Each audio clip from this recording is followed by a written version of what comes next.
Assalamualaikum warahmatullahi wabarakatuh. Kembali lagi dengan saya di mata pelajaran Bahasa Indonesia. Sekarang kita akan membahas mengenai teks ceramah di bab 3 untuk kelas 11. Selamat menyaksikan. Bismillahirrahmanirrahim. Baik, kita mulai ke materi ketiga di bab 3, yaitu teks ceramah Bahasa Indonesia kelas 11.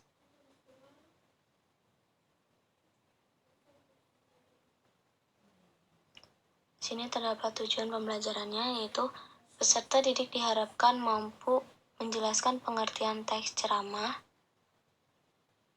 Yang kedua, memahami isi teks ceramah. Yang ketiga, mengidentifikasi struktur teks ceramah. Yang keempat, menjelaskan kaidah kebahasaan teks ceramah.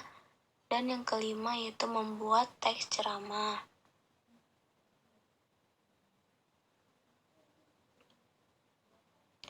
Ceramah. Apa itu ceramah?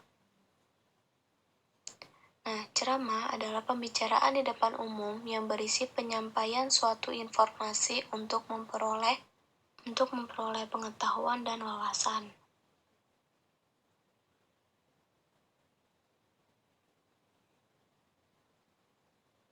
Nah, di sini terdapat perbedaannya ya dengan pidato dan khotbah. Pidato adalah pembicaraan di depan umum yang cenderung bersifat persuasif, yaitu berisi ajakan ataupun dorongan untuk para pendengar untuk berbuat sesuatu. Kalau khotbah itu pembicaraan di depan umum yang berisi penyampaian pengetahuan keagamaan atau praktik beribadah dan ajakan-ajakan untuk memperkuat keimanan. Nah, di sini terdapat struktur teks ceramah. Itu ada 3, pembuka, isi, dan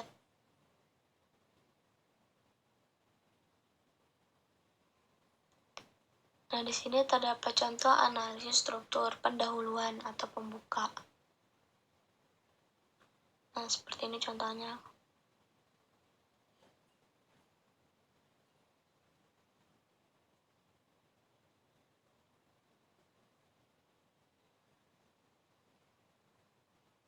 Ini contoh dari struktur isi.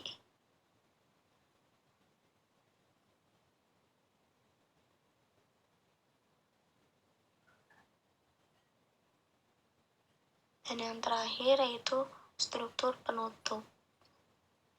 Ini contohnya. Nah, bagian tersebut merupakan suatu simpulan sebagai hasil penalaran dari penjelasan sebelumnya. Hal ini ditandai oleh kata-kata yang berupa saran-saran yang disertai pula sejumlah kaidah kebahasaan teks ceramah. Menggunakan kata ganti orang pertama atau tunggal dan kata ganti orang kedua atau jamak sebagai sapaan. Nah, kata ganti orang pertama ini saya, aku. Mungkin juga kata kami apabila penceramahnya ini mengatasnamakan kelompok. Nah, teks ceramah ini seringkali menggunakan sapaan yang ditujukan pada orang banyak, seperti hadirin, kalian, bapak-bapak, ibu-ibu, saudara-saudara. Yang kedua, yaitu menggunakan kata-kata teknis atau peristilahan. Yang ketiga, menggunakan kata-kata yang menunjukkan hubungan argumentasi atau sebab akibat. Nah, misalnya, jika, maka, sebab, karena, dengan demikian, akibatnya, oleh karena itu. Nah, selain itu, dapat pula digunakan kata-kata yang menyatakan hubungan atau perbandingan seperti sebelum itu, kemudian, pada akhirnya, sebaliknya, berbeda halnya, namun. Nah, yang keempat, yaitu menggunakan kata-kata kerja mental. Seperti diharapkan, memprihatinkan, memperkirakan, mengagumkan, menduga, berpendapat, berasumsi, menyimpulkan. Dan yang kelima, yaitu menggunakan kata-kata persuasif. Seperti hendaklah, sebaiknya, diharapkan, perlu, dan harus. Nah, selanjutnya yaitu merumuskan tujuan ceramah. Nah, ada 2 macam tujuan, yaitu tujuan umum dan tujuan khusus. Tujuan umumnya ini biasanya dirumuskan dalam 3 hal, yaitu memberitahukan atau informatif, memengaruhi atau persuasif, dan menghibur atau rekreatif. Nah, ceramah informatif ini atau memberitahukan ceramah tentang peranan para pelajar pada masa Perang Kemerdekaan, posisi Indonesia di kancah internasional. Nah, ceramah informatif ini ditujukan untuk menambah pengetahuan pendengar. Selanjutnya, yaitu ceramah persuasif. Nah, misalnya ceramah tentang cara-cara hidup sehat dan menjaga kesehatan lingkungan. Nah, ditujukan agar pendengar ini mempercayai, menyetujui, atau bahkan mengikuti ajakan pembicara. Selanjutnya, yaitu ceramah rekreatif atau menghibur. Nah, ditujukan agar pendengar merasa terhibur. Misalnya, ceramah ini banyak diwarnai oleh humor, anekdot, ataupun guyonan-guyonan yang memancing tertawa pendengar. Nah, yang kedua itu tujuan khusus, ialah tujuan yang merupakan rincian dari tujuan umum.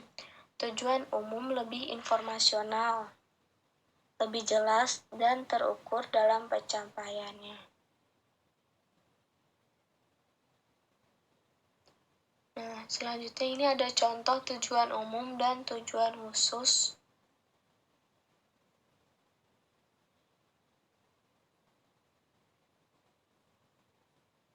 Nah, ini ya contoh pertama dan contoh keduanya.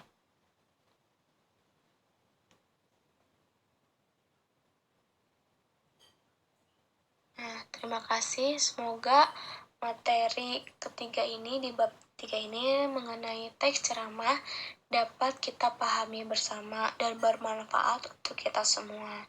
Amin. Assalamualaikum warahmatullahi wabarakatuh. Terima kasih bagi kalian yang sudah ikut menyimak bersama mengenai penjelasan di bab 3 ini tentang teks ceramah. Semoga penjelasan dari saya dapat bermanfaat buat kita semua. Amin. Wassalamualaikum warahmatullahi wabarakatuh.